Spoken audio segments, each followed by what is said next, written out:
Mi nombre es Ariel Yenis Ferriño y este es otro episodio para Tu Cuerpo es Evolución. Estos últimos días he vuelto a encontrarme con mi buen amigo el aburrimiento, y esto me llevó muy atrás en el tiempo a ese primer encuentro con este proceso que yo hago del aburrimiento a la presencia, que luego será una de las claves principales del trabajo de la TIR. Entonces, para comenzar con esta historia, el año es 2003 y yo estoy haciendo mi residencia en Nueva York. En este momento yo vivía en una pensión en donde los cuartos eran individuales, pero el resto de los espacios eran compartidos. O sea que yo, compartía actividades con otros compañeros, pero en el momento de cerrar la puerta de mi cuarto, pues yo me quedaba solo. Y en estos momentos, que eran varias horas al día, porque la verdad es que tampoco tenía muchos amigos y tampoco tenía tantas actividades, tenía algunas horas al día ocupadas y el resto pues eran libres. Hacía mucho frío en ese momento, era pleno invierno, y me recuerdo en un cuarto muy pequeño. En ese momento no había móviles ni nada de eso, entonces yo no tenía ordenador, no tenía iPad, no había nada de esto, ¿no? Y entonces me recuerdo como creando actividades desesperadamente, ¿no? Como buscando cosas para hacer, o pensando si le iba a golpear la puerta a algún compañero para charlar un rato, o si salía a hacer alguna otra cosa, alguna otra actividad, etcétera, etcétera. Y como tenía pocos recursos en ese momento, pues tampoco es que podía disfrutar, digamos, de la ciudad de Nueva York al 100%. Entonces, en estos movimientos me doy cuenta que básicamente lo que estoy haciendo es evitar este encuentro inevitable, esta cita inevitable con el aburrimiento. Me encontraba que en realidad estaba haciendo cosas para evitar encontrarme cara a cara con el aburrimiento, en vez de dejar que las situaciones surgieran, o bien de la necesidad, o bien del deseo, o bien del mero entusiasmo. Entonces, cuando me vi en esta situación intentando escapar, todo esto cambió. Mi relación con el aburrimiento tenía que cambiar, porque me quedaba mucho tiempo ahí y sentí que era una invitación para un paso hacia mi crecimiento personal. Entonces, y aunque suene extremadamente sencillo como recurso, decidí sentarme en mi cama y mirar el aburrimiento pasar, o mejor dicho, sentarse conmigo también en ese cuarto. Y así pasaban las horas sin que se me escapara de vista. Lo tenía bien sentadito frente a mí y eran como largos encuentros con el aburrimiento. Y cuando surgía el deseo verdadero de hablar con alguien o de hacer alguna otra actividad, pues también yo permitía que esto se expresara. Bueno, esto duró mucho tiempo, duró semanas, duró meses, porque rápidamente yo podía ver que ese deseo también de escapar estaba ahí, y que me alejaba de esa experiencia del aburrimiento, de ese poder, esa sensación de poder, no como lo conocemos, pero sigue siendo un poder, ese poder de mirarlo a la cara y de sentir que yo podía hacerme cargo de esa situación, y que esa situación me hacía crecer enormemente. Muy bien, esta experiencia, o durante esta experiencia, surge la posibilidad de audicionar para una directora británica que estaba en Nueva York, y en el marco de un festival muy importante como es el festival del Lincoln Center. Esta mujer traía un proyecto muy particular, buscaba actores y bailarines, y entonces me presenté a audicionar para ella. Este personaje me resultó fascinante y la propuesta que tenía aún más. La primera audición fue en un espacio cerrado, como un gran galpón, y ahí nos encontramos varias personas. Por supuesto yo no conocía a nadie y entonces se nos explicó que la primera pauta, lo primero que haríamos para audicionar era quedarnos 15 minutos en silencio, simplemente estando pues ahí, presentes en el lugar en el que nos encontrábamos.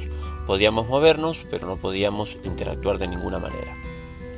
Bueno, a mí esto me impactó, la verdad como primera audición, y siendo que yo estaba ahí con el objetivo de desarrollar más mi carrera como bailarín. Y entonces algunos de nosotros pues fuimos seleccionados simplemente por el hecho de estar, que esto era lo curioso, o de saber estar, por decirlo de otra manera, y fuimos contactados más adelante para un segundo encuentro. El segundo encuentro era en un edificio que tenía unas cristaleras importantes, y creo que este encuentro se trataba de lo mismo, pero en este caso eran 45 minutos en silencio, mirando por las ventanas y simplemente estando, otra vez, sin ninguna posibilidad de interactuar. Muy bien, yo creo que también mucha gente dejaba el proyecto porque no veían a dónde íbamos con esto, ni se terminaba de entender cuál era la propuesta. Todo el mundo estaba esperando que sucediera algo más. Y entonces, bueno, simplemente terminaron los 45 minutos. Algunos de nosotros fuimos seleccionados para pasar a la siguiente fase. Y la siguiente fase fue un encuentro muy bonito, mucho más humano, donde se nos dieron un par de pautas más sobre el proyecto, se nos comentó un poquito de qué se iba a tratar. Y este último encuentro, digamos, para definir el elenco, entre comillas en este caso, era de 2 horas. Estaríamos 2 horas mirando por las ventanas de otro edificio en el espacio del centro de Nueva York. Entonces, bueno, era simplemente esto, 2 horas mirando por las ventanas, y sin la posibilidad, podíamos desplazarnos un poco, pero no podíamos interactuar, excepto en esta ocasión la directora y su asistente irían pasando, generando pequeños encuentros desde la mirada. Bueno, este encuentro terminó. Yo creo que básicamente terminé con más preguntas que respuestas. Y bueno, los que quedamos para formar parte de este proyecto nos enteramos que esto se llamaría el Proyecto del Ángel. Y poco más, la verdad. Hasta este momento no sabíamos nada más. Bueno, seguimos teniendo más encuentros. La cosa era cada vez más extraña. Nos citaban en distintos puntos de Nueva York, un teatro abandonado, recuerdo, una oficina abandonada también. Todo esto era por el centro.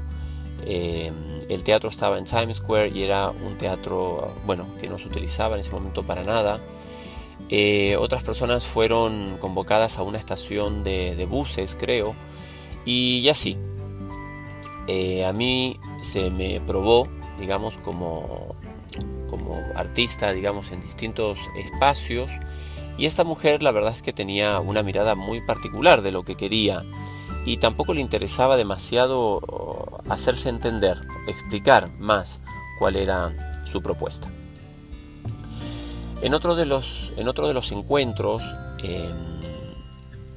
entro en un espacio para probarnos, era una prueba de vestuario, y era una prueba de vestuario muy particular, porque lo que nos probábamos eran alas de ángeles, alas blancas, alas negras y de distintos tamaños, como pequeños apliques en la espalda hasta alas de 1,5 1,80 m o 2 metros de alto, que iban ajustadas con un arnés al cuerpo.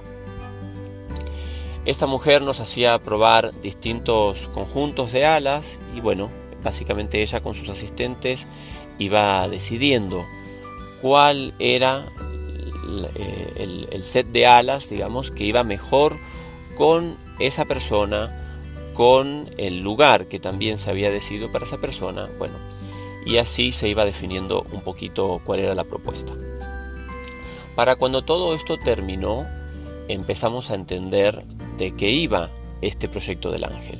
El proyecto del ángel era un paseo, o sea, las personas que decidieran participar, los espectadores que decidieran participar del proyecto del ángel, al pagar su entrada a este proyecto, que sucedía en distintos sitios de la ciudad de Nueva York, obtenían una tarjeta para desplazarse gratuitamente en metros y buses. Y recibían un pequeño manual que marcaba exactamente el orden que tenían que hacer por la ciudad de Nueva York para poder encontrarse finalmente con estas figuras. Al final de todas las pruebas que se hicieron, yo terminé mi lugar, el lugar que se decidió para mí era el Empire State. El piso creo que era o 62 o 63 del Empire State. Un sitio donde yo no había estado nunca y me pareció una experiencia extremadamente transformadora. Algunos de los ángeles que fuimos escogidos para participar en este edificio tenían que sentarse literalmente en una de las ventanas del Empire State que estaban abiertas, con los pies colgando al vacío. A mí me tocó probar esta posibilidad, pero yo tenía unas alas que eran enormes, unas alas blancas enormes, y con el arnés que tenía y demás, pues dificultaba bastante el subirme y bajarme de la ventana. Y por supuesto hacía todo esto más peligroso cada vez. Entonces se había decidido que este punto era el punto final del recorrido que hacía la gente. Entonces la gente al principio se encontraba con personas, vamos a decir, que no tenían nada que los identificara como pertenecientes al proyecto, pero que estaban ahí con unas pautas muy específicas para ir guiando y transformando la experiencia que tenían estas personas de la ciudad de Nueva York. Luego, no recuerdo si no eran 9 o 10 lugares que las personas estas recorrían, y entonces ya en el sitio número 3 se encontraban una silueta quizás contra un muro. En el sitio número 5 aparecían las primeras figuras quizás más aladas o con pequeñas alas en la espalda, y luego esto iba aumentando. Cuando el proyecto terminó de definirse, yo terminé siendo un ángel que dormía básicamente tirado en el suelo de una de estas oficinas, unas oficinas por supuesto desocupadas. La experiencia de estar tirado en el suelo con este set de alas que eran bastante pesadas, bastante rígidas y al mismo tiempo bastante delicadas, hacía que toda la experiencia fuera bastante incómoda, la verdad. Por otro lado, yo pensé que quizás podría o descansar o dormir de a ratos, pero era básicamente imposible. La gente estaba circulando todo el tiempo,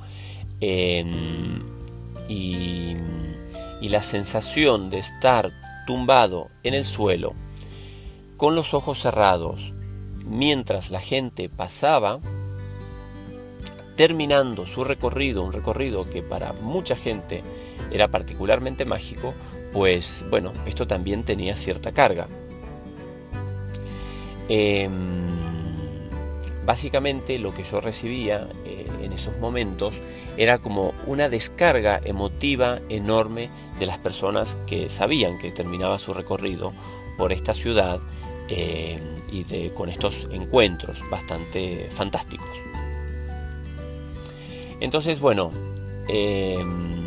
Esto duró algunas semanas, no recuerdo bien, 2 o 3 semanas, en donde yo cumplía turnos de 6 horas tumbado en el suelo como el ángel que dormía. Y la gente, cuando llegaba a estas instalaciones, como acabo de decir, sufría como unas catarsis de cierre de la experiencia, lo cual era muy conmovedor. Entonces, bueno, esta experiencia, cuando yo he intentado comentarla, es bastante difícil de poner en palabras, porque todo el proceso estaba marcado por, básicamente por una gran incógnita, una incertidumbre enorme. Yo nunca entendí cómo ella seleccionaba y cómo ella decidía lo que iba a pasar y dónde iba a suceder. Y lo que menos me esperaba de todo esto eran las reacciones del público, que eran realmente, había gente que salía desconsolada de este último lugar. Y algo que agradecí mucho es que al terminar este proyecto, la directora y toda la organización nos regaló a cada uno de nosotros un libro fotocopiado con todas las opiniones de la gente que había participado de este encuentro. La experiencia fue increíble y vino a nutrir esto que yo de alguna manera, sin saberlo, estaba o empezaba a vislumbrar en la habitación de aquella pensión. Una experiencia más la otra hizo que mi encuentro con el aburrimiento cambiara totalmente, que pudiera sentirme enriquecido de transitarlo y que al mismo tiempo me llevara a conectar con lo que yo al día de hoy llamo la presencia. Yo pude sentir a través de estas experiencias, que ya hacen varios años, algo empezaba a florecer en mí y me permitía simplemente estar, me permitía simplemente ser, me permitía simplemente comprender de qué se trataba todo esto. Al día de hoy, como yo la llamo, la presencia es una de las herramientas principales del trabajo con la TIR y es lo único que abre las puertas, por supuesto, más allá del aburrimiento, hacia una enorme comprensión de las realidades que se ocultan, detrás de lo más evidente. Esto es todo por hoy. Gracias por escuchar y gracias por permitirme revivir estos recuerdos que realmente han transformado mi vida. Gracias y hasta luego.